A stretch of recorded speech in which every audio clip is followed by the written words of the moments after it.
Bismillahirrahmanirrahim. Assalamualaikum warahmatullahi wabarakatuh. Alhamdulillahirrabbilalamin. Allahumma salli wa sallim ala Sayyidina Muhammad wa ala ali Sayyidina Muhammad. Syukur alhamdulillah para pemirsa Radio Osela dimanapun berada, juga sahabat-sahabat live streaming Penyuluh Agama Islam, Facebook Penyuluh Agama Islam Kecamatan Muradua, Kabupaten Oku Selatan. Alhamdulillah, syukur pada sore hari ini, pada kesempatan sore hari ini kita bisa berjumpa kembali. Kita dari Penyuluh Agama Islam Kecamatan Muradua bisa menyapa para pemirsa dan para pendengar Radio Osela, para pendengar setia dimanapun Anda berada. Pada kesempatan sore hari ini kita sudah kedatangan tamu kita atau narasumber kita. Ini adalah Ustadz Hendra Joneta. Apa kabar Ustadz? Alhamdulillah baik Ustadz ya. Baik Ustadz. Oke, langsung saja Ustadz, diberikan waktu seluas-luasnya untuk menyampaikan materi tentang tafsir surat Al-Qadar. Kami persilakan Ustadz. A'udzu billahi minasyaitonir rajim. Bismillahirrahmanirrahim. Alhamdulillahi rabbil alamin. Alhamdulillahillazi hadana lahaza. Asyhadu an la ilaha illallah wahdahu la syarikalah wa asyhadu anna Muhammadan abduhu wa rasuluh la nabiyya ba'dah. Allahumma salli ala sayyidina Muhammad wa ala ali sayyidina Muhammad. Amma ba'du. Ustadz Giarto Budi Utomo yang saya muliakan, beliau ini merupakan penyuluh juga agama Islam Kecamatan Muradua, merupakan sudah cukup lama. Terima kasih karena bisa menemani saya pada sore hari ini Ustadz. Kita bersama-sama menyampaikan, saling berbagi kebaikan, mudah-mudahan bermanfaat untuk kita khususnya kaum muslimin dan muslimat umumnya. Dan mudah-mudahan apa yang kita lakukan senantiasa mendapat ridho dan berkah dari Allah Subhanahu wa taala. Amin ya rabbal alamin. Alhamdulillah rabbil alamin.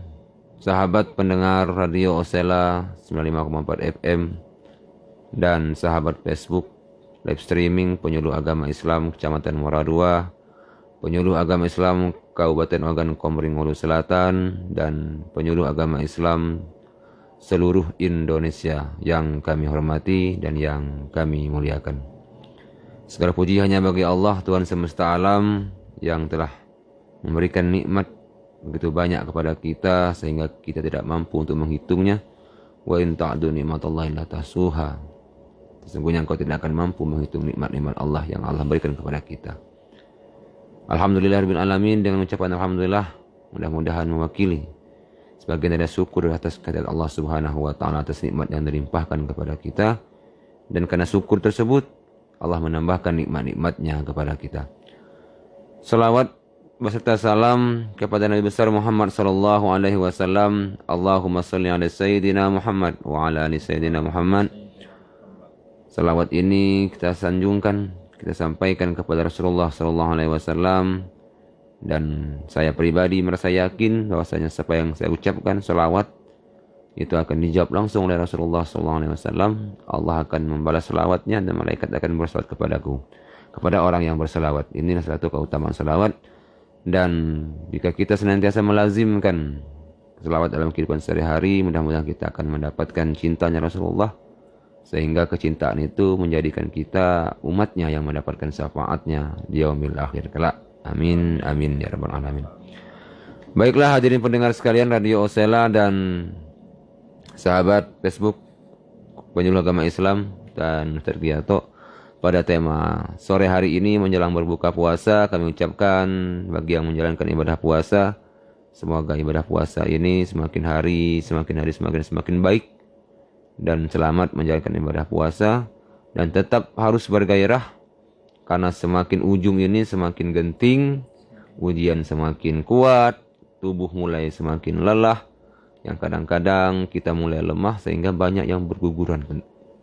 Jadi yang juara-juara ini yang benar-benar kuat dan benar-benar berhasil mampu menghadapi rintangan tantangan yang akan terjadi. Apalagi dekat-dekat lebaran ini, waduh, sudah lumayan nih ujiannya. Yang bapak-bapak sudah mikirkan bagaimana kue ibu-ibunya, bagaimana pakaian anak-anaknya, bagaimana suasana lebarannya. Yang ibu-ibu pun demikian, kenapa bapak-bapak yang belum memberikan.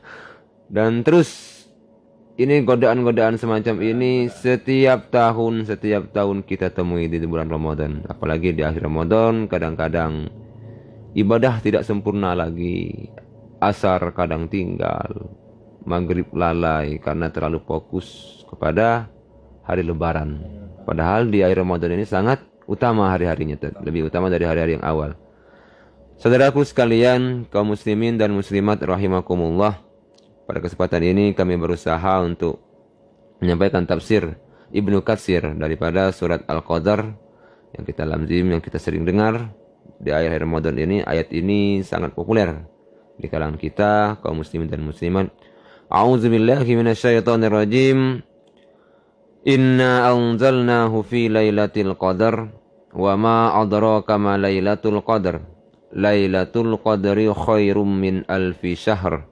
Tanazzalul malaikati waruhu fiha biizni rabbihim min kulli amr. Salamun hiya hatta matla'il fajar. Sesungguhnya kami telah menurunkan Al-Quran pada malam kemuliaan. Dan tahukah kamu apakah malam kemuliaan itu?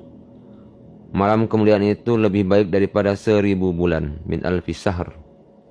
Pada malam itu diturunkan malaikat-malaikat dan malaikat Jibril dengan izin Tuhannya untuk mengatur segala urusan. Malam itu penuh kesejahteraan sampai dengan terbit fajar. Ini surat Al-Qadar. Allah Subhanahu wa taala menceritakan bahwa Dia menurunkan Al-Qur'an di malam Lailatul Qadar, yaitu malam yang penuh dengan keberkahan. Sebagaimana yang dijelaskan dalam ayat lain melalui firman-Nya, Inna anzalnahu fi lailatin mubarakah di surat Ad-Dukhan ayat 3. Sesungguhnya kami menurunkan Al-Quran pada suatu malam yang diberkahi, yang diberkati, yaitu Lailatul Qadar yang terletak dalam bulan Ramadan, sebagaimana yang disebutkan dalam firman-Nya, Sahru Ramadana alladzi unzila fihil Qur'an. Bulan Ramadan, bulan diturunkannya Al-Quran. Kaum muslimin dan muslimat rahimakumullah, ini tafsir Ibnu Katsir. Namun sebelumnya Ibnu Abbas dan lain-lain mengatakan bahwa Allah Subhanahu wa taala menurunkan Al-Qur'an sekaligus. Jadi Al-Qur'an itu kalau menurut Ibnu Abbas ini dari Allah itu diturunkan sekaligus. Dari Allah itu diturunkan sekaligus dari Lauhil Mahfuz ke Baitul Izzah di langit yang terdekat. Nah, jadi peristiwa turunnya Al-Qur'an dari Allah itu ke Baitul Izzah ini itu semuanya langsung. Ini menurut Ibnu Abbas. Kejadian-kejadian kemudian diturunkan secara terpisah-pisah. Baru setelah Al-Quran yang diturunkan seluruhnya, baru dia berangsur-angsur diturunkan oleh malaikat Jibril ke Nabi Muhammad SAW di malam Ramadan ini. Malam 17 Ramadan yang kita kenal kan, secara berangsur-angsurnya. Kalau seluruhnya Al-Quran itu diturunkan Allah Subhanahu wa taala di Baitul Izzah tadi, di langit terdekat itu semuanya mata malam Lailatul Qadar. Rasulullah sallallahu alaihi wasallam, kemudian Allah Subhanahu wa taala berfirman mengagungkan kedudukan Lailatul Qadar yang dikhususkan oleh Allah Subhanahu wa taala sebagai malam diturunkannya Al-Qur'an di dalamnya. Untuk itu Allah Subhanahu wa taala berfirman dalam surat Al-Qadar ayat 2, "Wa ma adraka ma Lailatul Qadar. Lailatul Qadri khairum min alfi syahr." Tahu tak kamu, kata Allah, itu apa malam Lailatul Qadar itu? Nah, jadi jelaskan dari ketiganya malam kemuliaan itu lebih baik daripada 1000 bulan. Ibnu Isa At-Tirmidzi sehubungan dengan tafsir ayat ini mengatakan telah menceritakan kepada kami Mahmud ibnu Ghailan, telah menceritakan kepada kami Abu Daud At-Talais, telah menceritakan kepada kami Al-Qasim ibnu Fadil Al-Hadani dari Yusuf ibnu Sa'ad mengatakan bahwa seseorang lelaki bangkit menuju kepada Al-Hasan ibnu Ali sesudah membaiat Muawiyah, lalu lelaki itu berkata, engkau telah mencoreng muka kaum mukmin, atau hai orang-orang yang mencoreng muka kaum mukmin. Maka Ibnu Hasan Ali mengatakan, janganlah engkau mencelaku. Semoga Allah merahmatimu, karena sesungguhnya Nabi SAW pernah diperlihatkan kepadanya Bani Umayyah berada di atas mimbarnya. Hal itu membuat diri beliau merasa berduka cita. Maka turunlah firman Allah Subhanahu wa taala, "Inna a'tainakal kautsar." Sesungguhnya kami telah memberikan kepadamu Al-Kautsar. Hai Muhammad, yakni sebuah sungai telaga dalam surga, dan turunlah pula firman Allah Subhanahu wa taala, "Inna anzalnahu fi lailatul qadar." Yang akan dimiliki sesudahmu kepada Bani Umayyah, hai Muhammad. Al-Qasim mengatakan bahwa lalu kami menghitung-hitungnya, dan ternyata masa pemerintahan Bani Umayyah adalah 1000 bulan, tidak lebih dan tidak kurang barang sehari pun.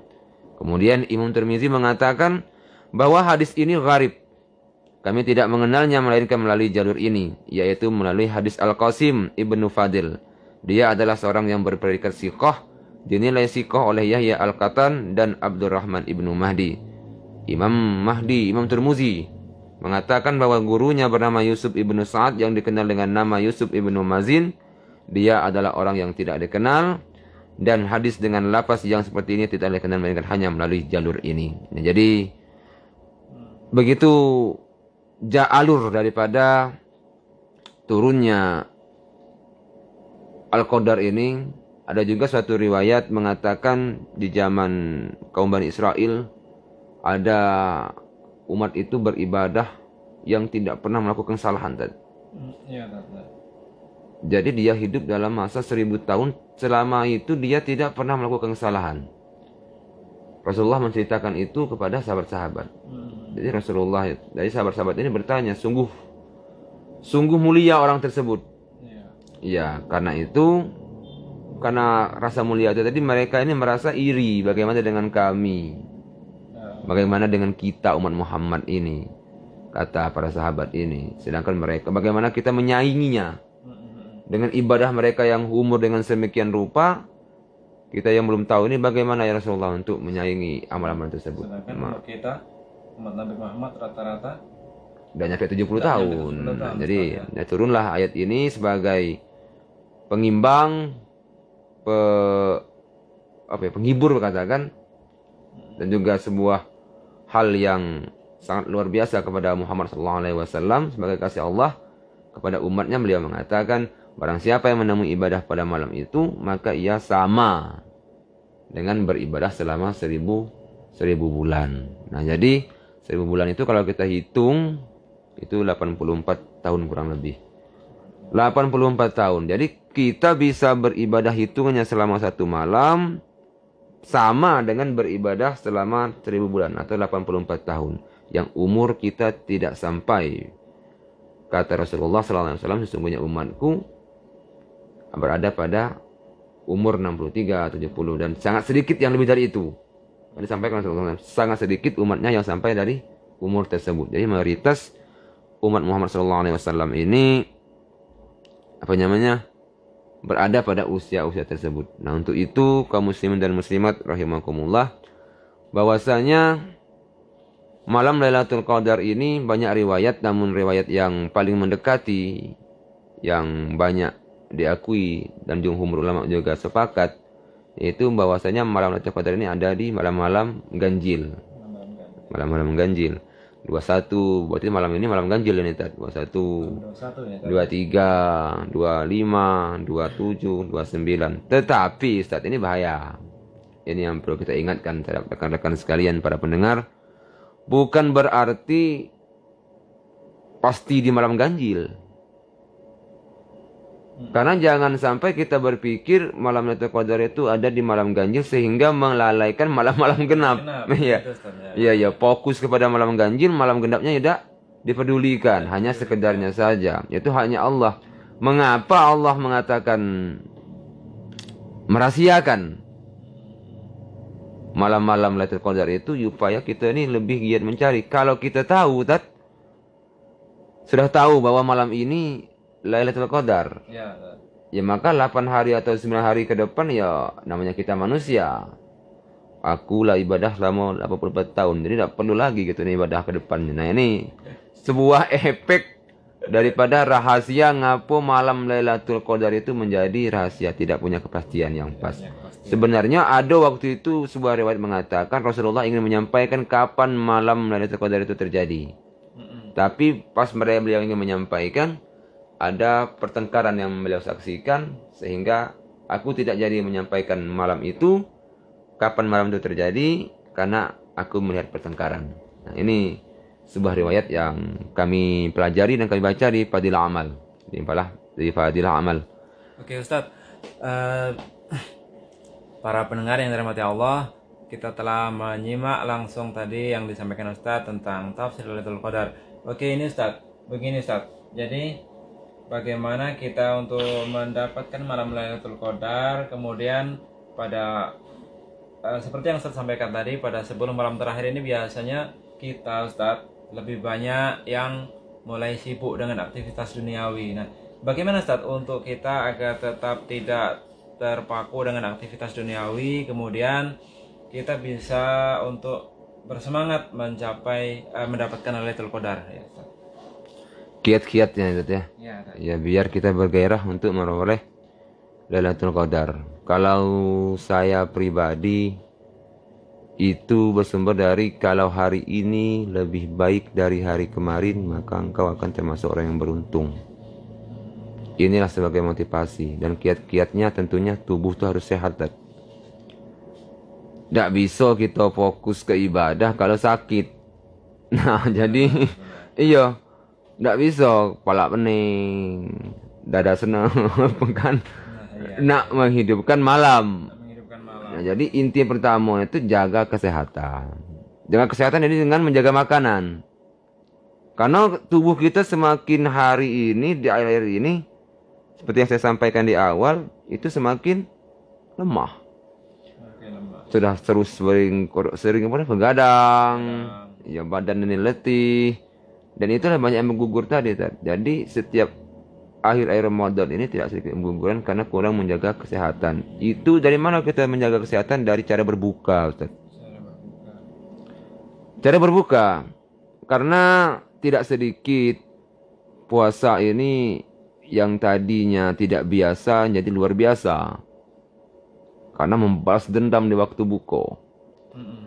Ya karena lapar seharian, jadi dia buka full. Membalas, datang minum, antam. Tahu bunting, laju. Makan lagi, tambah lagi. Ujungnya, yang tadinya ini kan lambung kita ini pas puasa tuh mengecil. Ya, begitu buka kan langsung didesak seperti itu kan, jadi menimbulkan penyakit. Jadi dipaksa untuk mesin itu langsung bekerja keras, menggiling yang tahu tadi, menggiling kurma, menggiling es buah, dan lain sebagainya. Jadi minum dengan kurma 2-3 biji, baru kita sholat. Setelah sholat, baru kita berbuka yang sekadarnya. Itu 3 tahapan. Kalau saya ini, Ustaz. 3 tahapan. Pertama itu minum dengan kurma, kemudian sholat, setelah itu makan, nanti setelah tarawih ada lagi babak ketiga namanya. Nah, jadi tahapan itu pertama yang kiat-kiat untuk giat beribadah itu jaga kesehatan dan jangan terlalu mengikuti hawa nafsu ketika berbuka sehingga hati dan pikiran itu terjaga. Kemudian yang kedua, ini karena waktu ini sedikit, yang kedua kiat untuk mendapatkan malam Lailatul Qadar itu kita ini selalu merasa kurang dan kurang, seakan-akan 20 hari sebelumnya itu tidak diterima. Dan jadikan akhir-akhir Ramadan ini sebagai peluang terakhir akan diterima oleh Allah Subhanahu wa taala. Dengan pemikiran semacam itu akan semakin giat. Dan itu saya yakin akan semakin giat. Bahwa amal saya ini sedikit, kesalahan saya ini banyak. Ya, dengan berpikir seperti itu kan mudah-mudahan di akhir Ramadan ini semampu kita berusaha untuk full. Untuk benar-benar bagaimana supaya ibadah saya ini fokus. Dan itu kan dicontohkan Rasulullah SAW. Beliau itikaf di 10 hari terakhir. lepaskan dunia. Iya. Lepaskan masalah. Mintalah di 10 terakhir ini, mendekatlah benar-benar kepada Allah Subhanahu wa taala. Dan terakhir pemikiran itu, siapa yang bisa menjamin bahwa Ramadan ini adalah Ramadan yang terbaik? Atau siapa yang bisa menjamin bahwa tahun depan saya akan bisa bertemu lagi dengan Ramadan? Banyak rekan-rekan kita, saudara-saudara kita yang kita sangka akan hidup berapa lama lagi dan tidak sempat lagi bertemu Ramadan. Dan kita pun akan mengalami seperti itu. Dan orang yang meninggal itu, dia tidak menyangka bahwa dia itu mati. Tidak menyangka bahwa saya ini mati, saya ini meninggal, itu tidak pernah disangka. Pun kita ini pun demikian. Saat maut itu mendatangi kita tidak menyangka sama sekali bahwa maut itu datang. Nah, jadi pemikiran kubur, kematian itu sebenarnya sebuah motivasi kepada kita untuk meningkatkan ibadah di malam malam akhir Ramadan. Ya, kalau Lailatul Qadar ini wallahu alam, tapi itu banyak tanda-tanda yang diberikan oleh Rasulullah SAW. Seperti ketenangan, ada yang mengatakan bahwa binatang pun tidak bersuara, sunyi yang sangat, dari pagi pun matahari itu bercahaya tapi tidak membuat sengat panas. Nah, jadi kan itu sebuah ciri-ciri yang disampaikan Rasulullah SAW. Tanpa ciri-ciri itu, kita tetap harus giat untuk memperoleh malam tersebut. Kalau sebelumnya kita cuman 1 juz, mungkin di malam Ramadan ini, akhir Ramadan ini bisa lebih. Kalau pada sholat itu kita hanya 2 lembar membaca Al-Quran. Mungkin di hari akhir ini kita bisa 5 lembar atau lain sebagainya. Ini sebuah motivasi. Dan juga Allah menjamin. Kalau kita mendekat, Allah menjaminnya. Hal ini yang perlu dan sangat kita yakinkan kepada diri kita, keluarga kita, anak-anak kita. Allahus Samad. Allah lah tempat bergantung. Kajian dari Al-Ikhlas itu kan, Allah itu satu, Allahus Samad, Allah tempat bergantung. Dan di ayat terakhir itu, walam yakul lahu kufuwan ahad. Tidak ada yang setara dengan Allah. Dan ada hadis yang menyampaikan bahwa Allah itu turun ke langit, turun ke bumi. Itu sebenarnya kalau kita sifati itu tidak kejangkau. Bukan Allah yang turun itu. Jangan sampai kita pernah menyamakan Allah itu dengan sifat-sifat makhluk. Sesungguhnya itu ada rahmatnya, ampunannya. Barang siapa yang berdoa kepada aku akan kukabulkan. Barang siapa meminta kepada aku akan kupenuhi permintaannya. Barang siapa yang mohon ampun kepada aku akan kuampuni dosa-dosanya. Dan ini, hal-hal semacam ini tidak akan kita temui di luar Ramadan. Kecuali di waktu tahajud, waktu qiyamul lail. Dari kita mulai sahur sampai kita berbuka, doanya diijabah.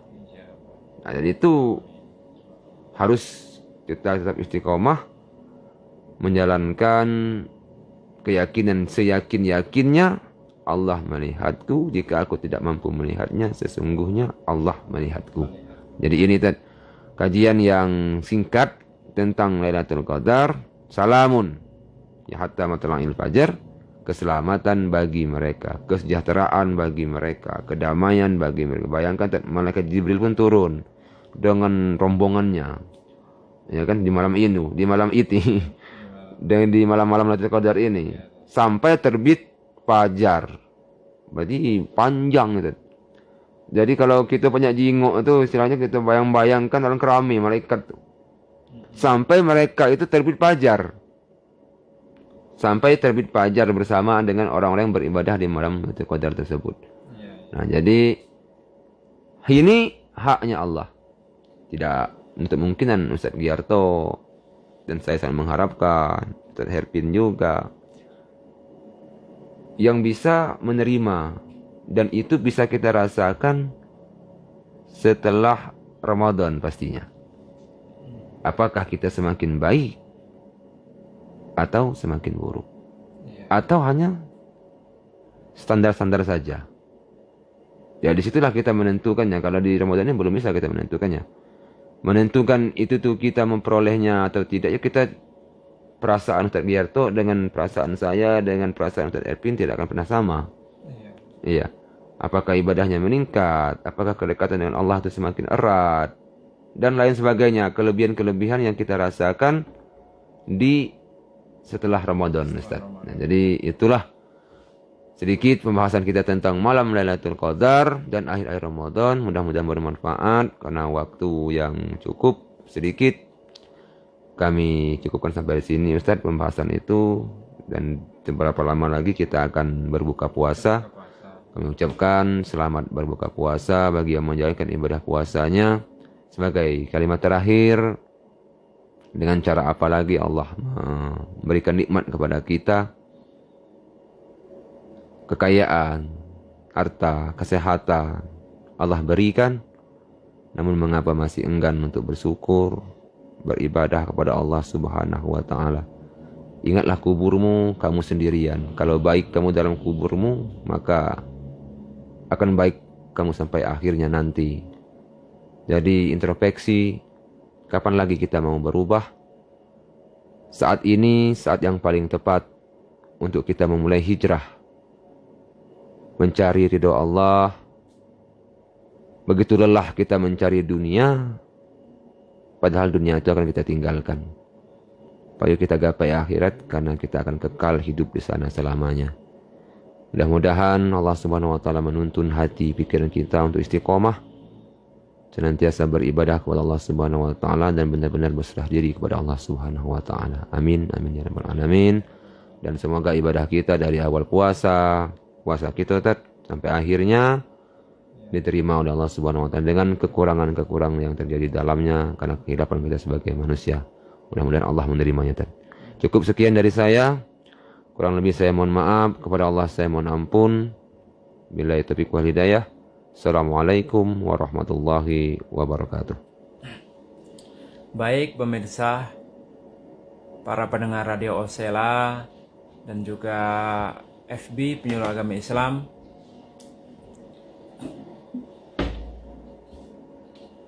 majelis ini barangkali kita cukupkan sampai di sini. Kami ucapkan terima kasih buat yang telah mendengarkan dan juga menyaksikan. Juga kami ucapkan terima kasih kepada keluarga besar Radio Osela dan SMK Taruna Oku Selatan dan juga seluruh sahabat-sahabat dimanapun Anda berada. Baik, langsung kita tutup, Ustaz. Kita tutup dengan doa kifaratul majlis. Subhanallahumma bihamdika, asyhadu an la ilaha illa anta, astaghfiruka wa atubu ilaik. Mohon maaf jika ada kesalahan, karena inilah batas kemampuan kami. Kami akhiri. Wassalamualaikum warahmatullahi wabarakatuh. Waalaikumsalam warahmatullahi wabarakatuh.